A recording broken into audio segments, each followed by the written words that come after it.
Shalom, damai di hati, terpujilah nama Tuhan. Tema perenungan kita di saat ini yaitu ajarkan berulang-ulang perintah Tuhan. Jemaat yang dikasihi dan diberkati oleh Tuhan, kita bersyukur saat ini kalau orang semua boleh ada di hari Minggu yang kudus ini, orang boleh ada dalam suasana sukacita, beribadah, menyembah dan memuji nama Tuhan. Dan kesempatan yang indah berbahagia ini orang syukuri hanya kepada Tuhan yang senantiasa memelihara akan kehidupan dari orang semua. Jemaat yang diberkati Tuhan, sebagai warga Jemaat Gemim, kita dihentar dengan pembacaan untuk merenungkan kesaksian Alkitab, bagaimana Allah memerintahkan umat Israel yang siap menduduki tanah perjanjian, tanah Kanaan, agar supaya mereka takut akan Tuhan, senantiasa mereka hidup menurut perintah Tuhan dan melakukan segala ketetapan yang Tuhan berikan. Kitab Ulangan ini ditulis oleh Nabi Musa yang menceritakan kembali bagaimana perjalanan umat Israel sebagai bangsa pilihan Allah yang ditetapkan dan dipilih oleh Allah, yang mempunyai otoritas penuh di dalam kehidupan manusia. Dalam bacaan ini pun berisikan suatu penegasan tentang ketetapan, perintah, dan peraturan dari Tuhan Allah yang disampaikan melalui Nabi Musa yang Tuhan Allah pilih untuk menjadi pemimpin bagi umat Israel. Dan dalam hal ini penegasan ulang dilakukan karena menyiapkan umat yang pada waktu itu adalah generasi yang baru dari umat Israel, maka perlu adanya penyampaian kembali mengenai ketetapan, perintah, dan aturan bagi umat Israel, generasi yang baru, agar supaya boleh hidup takut akan Tuhan di mana di negeri yang akan mereka duduki nanti. Kita tahu bersama bahwa generasi yang diizinkan Tuhan untuk menduduki tanah Kanaan adalah generasi baru umat Israel yang tidak merasakan atau tidak mengalami penderitaan di tanah perbudakan, atau umat Israel yang lahir sesudah pengembaraan selama 40 tahun di padang gurun. Generasi baru ini diizinkan untuk dididik dalam lingkungan yang menekankan bagaimana harus hidup beriman, hidup takut akan Tuhan. Jadi selama pengembaraan di padang gurun, generasi ini telah menyaksikan bagaimana keajaiban dan pemeliharaan Tuhan Allah yang membentuk kepercayaan mereka kepada Tuhan. Tetapi ada dua orang yang diizinkan Tuhan untuk bersama-sama ada di tanah Kanaan, yaitu Yosua dan Kaleb, generasi yang lama yang kehidupan mereka penuh dengan ketaatan, kesetiaan kepada Tuhan. Musa memang dipilih untuk memimpin bangsa Israel, tetapi Musa tidak diizinkan Tuhan untuk ada di tanah Kanaan. Tuhan hanya mengizinkan dia melihat dari kejauhan. Tuhan Allah berkuasa, sehingga dalam kemahakuasaannya Ia berdaulat atas segala peraturan, keputusan untuk mendidik agar umat Israel yang baru tidak hidup seperti umat Israel yang lama, yang hidup tidak setia kepada Tuhan. Jemaat yang diberkati Tuhan, dalam bacaan kita di saat ini, Kitab Musa memulai perkataan dengan mengatakan, inilah perintah, yang berarti bahwa Musa ingin menyampaikan segala apa yang diperintahkan oleh Tuhan Allah, dan melalui Musa memang harus benar-benar umat Israel lakukan apa yang Tuhan inginkan, supaya mereka boleh dipersiapkan untuk menduduki tanah Kanaan. Selanjutnya kita perhatikan di dalam ayat 1, 3, dan 4, di mana ayat 1 ditulis inilah perintah, kemudian ayat 3 maka dengarlah, dan pada ayat 4 dengarlah. Itu adalah bentuk-bentuk tekanan perkataan Musa yang menyatakan kepada umat Israel agar bukan hanya sekedar mendengar, tetapi harus melakukan itu di dalam kehidupan mereka. Selanjutnya dalam ayat 6 ada juga penekanan di situ, yaitu apa yang kuperintahkan kepadamu pada hari ini haruslah engkau perhatikan. Jadi maksudnya Musa, jangan perintah yang dia serukan itu hanya masuk di telinga kiri dan keluar di telinga kanan, tetapi sebaliknya harus masuk dalam telinga dan kita renungkan di dalam hati, dan terutama dilakukan di dalam kehidupan kita. Jemaat yang diberkati oleh Tuhan kita Yesus Kristus,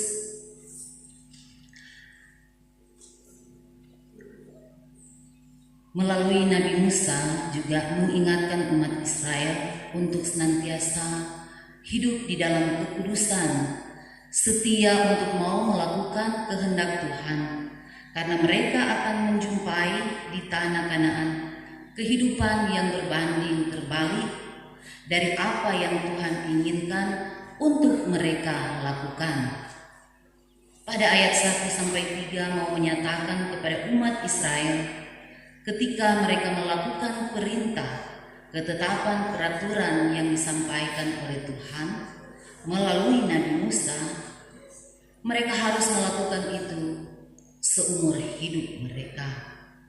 Bahkan harus diteruskan kepada anak cucu mereka, sehingga mereka boleh hidup dalam takut akan Tuhan,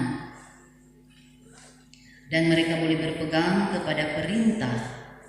Dan di situ juga mereka akan diberi umur yang panjang. Dan ketika umat mau melakukan dengan setia, mereka akan menjadi baik keadaannya dan akan menjadi banyak.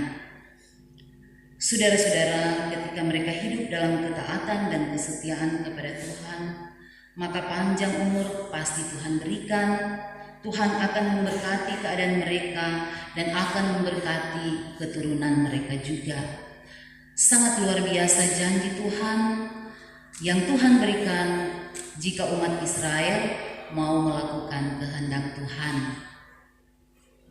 Jemaat yang diberkati Tuhan, pada ayat 4 dan 5 di sana hendak menegaskan dan menyatakan kepada umat tentang Tuhan Allah yang esa, dan bagaimana pengakuan umat tentang Allah mereka, bahwa Allah Israel adalah Tuhan Allah yang esa, tidak ada Allah lain selain Allah Israel.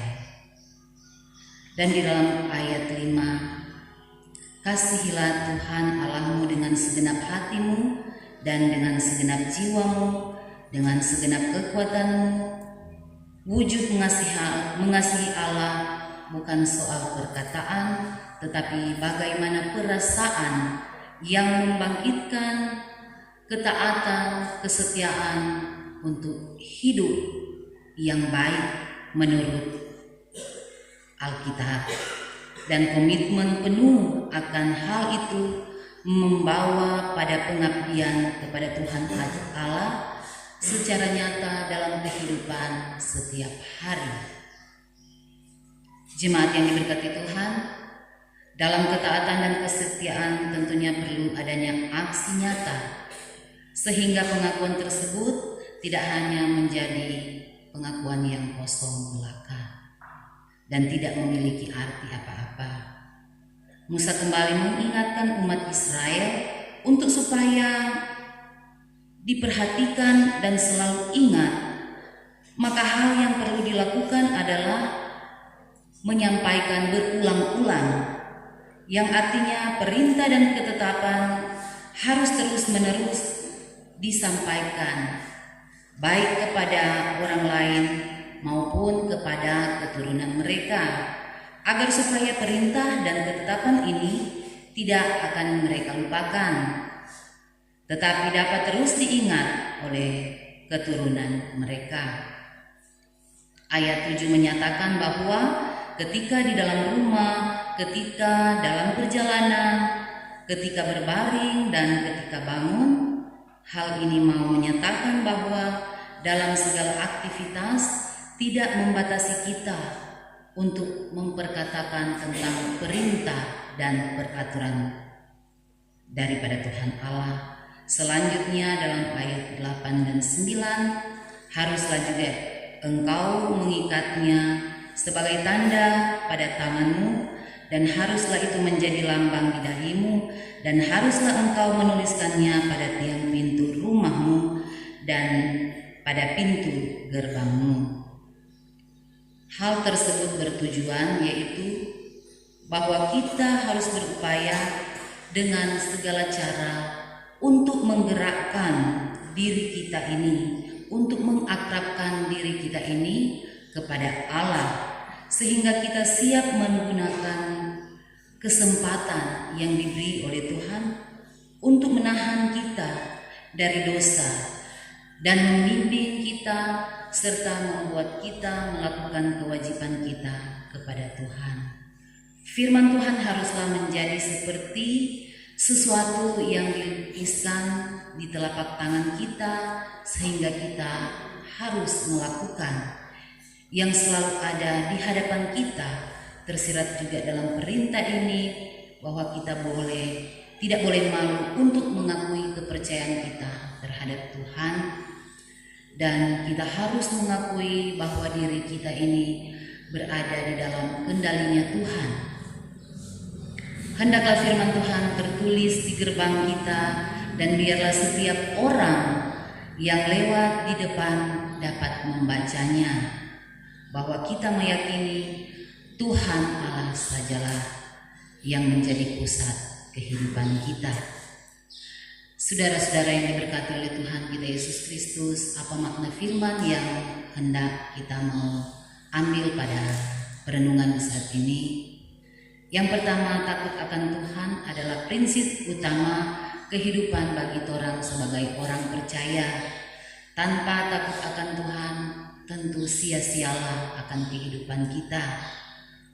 Takut akan Tuhan itu bukan seperti kita akan menakuti anak-anak, tetapi takut akan Tuhan itu seperti kita menghormati Tuhan, menuruti perintah Tuhan, orang melakukan apa yang Tuhan kehendaki di dalam orang kehidupan. Dan bahkan juga orang harus mengingat bahwa Tuhan Allah adalah Tuhan yang esa dan tidak ada Allah lain. Maka wujud dari pengakuan tersebut adalah orang harus hidup selalu takut akan Tuhan. Orang mau hidup setia melakukan kehendak Tuhan di dalam kehidupan orang hari lepas hari. Dan di situ di mana orang akan melakukan firman Tuhan yang akan menuntun perjalanan hidup kita, tentu orang berkaca dari kebenaran firman Tuhan.